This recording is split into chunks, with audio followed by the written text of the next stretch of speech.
My name is Lydia. I'm an expert and dealer in authentic ancient Greek, Roman, Biblical, Byzantine coins and artifacts.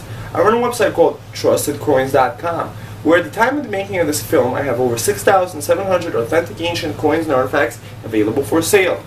Every item I sell comes complete with a beautiful certificate of authenticity, and of course a lifetime guarantee of authenticity, which includes my signature.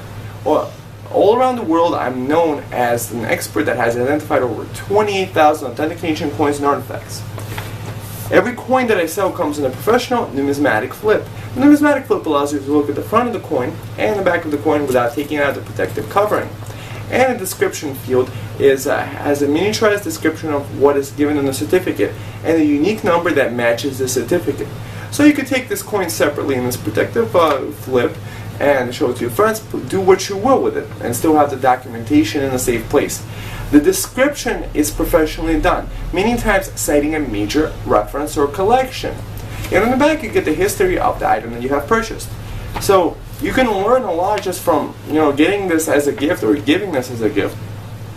Or this makes a great heirloom. Or if you believe as I do, this is the greatest investment out there, you may want to check out my site, Trusted Coins. Today I'm going to be discussing Pomtius Pilate. Pomtius Pilate was a Roman procurator of Judea.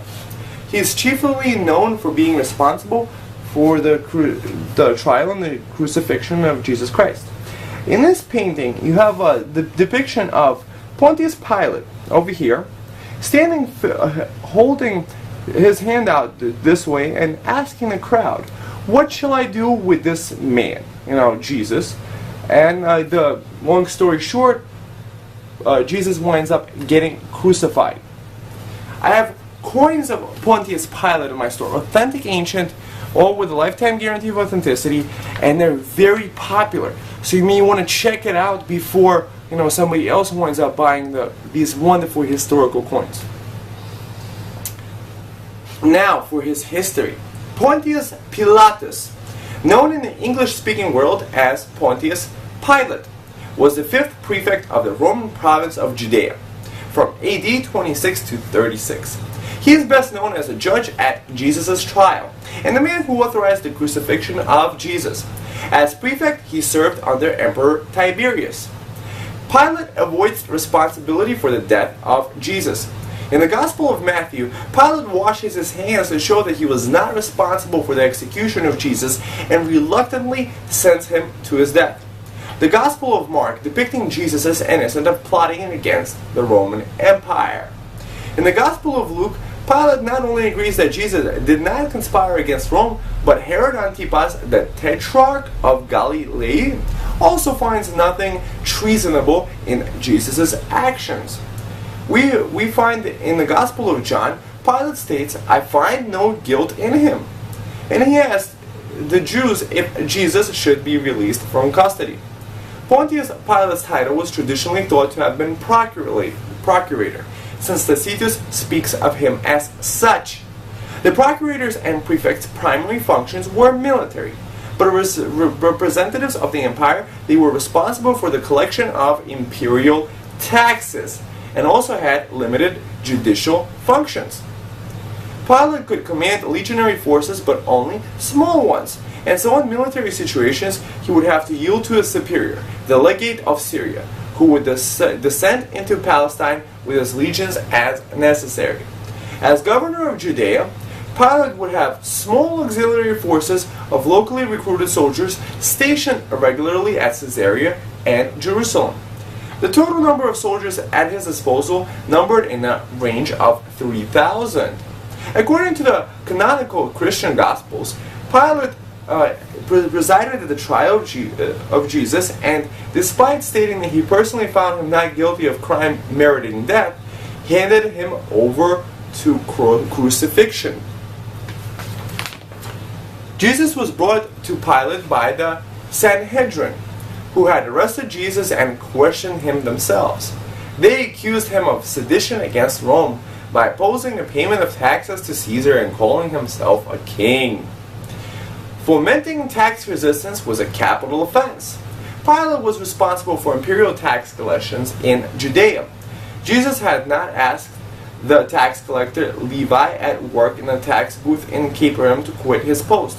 Jesus also appears to have influenced Zacchaeus, a chief tax collector in Jericho, which is in Pilate's tax jurisdiction, to resign.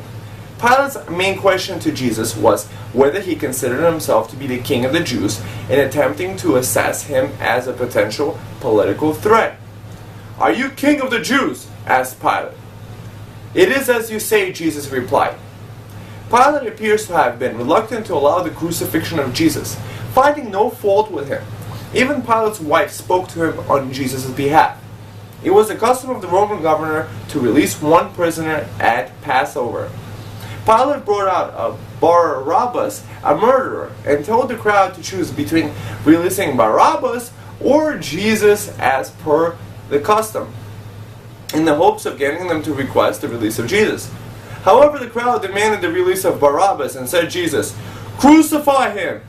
Pilate responds, "Why? What evil has he done?" The crowd continued shouting, "Crucify him!" Gospel of John gives more detail about the dialogue taking place between Jesus and Pilate.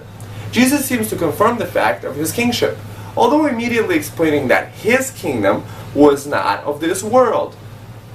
Of the far greater importance for the followers of Christ is his own definition of the goal of his ministry on earth at the time.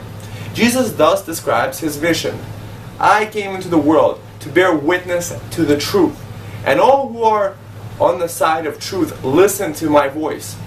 To which Pilate famously replied, "What is truth?"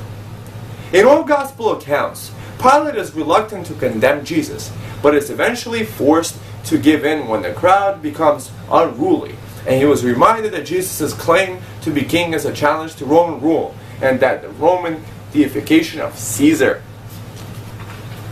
Pilate's term as prefect of Judea ended after an incident recounted by Josephus.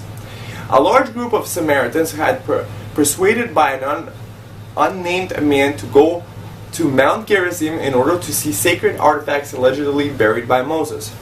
But at a village named Tirathana, before the crowd would ascend the mountain, Pilate sent in a detachment of cavalry and heavy armed infantry who, in an encounter with the first comers in the village, slew some in a pitched battle and put the others to flight.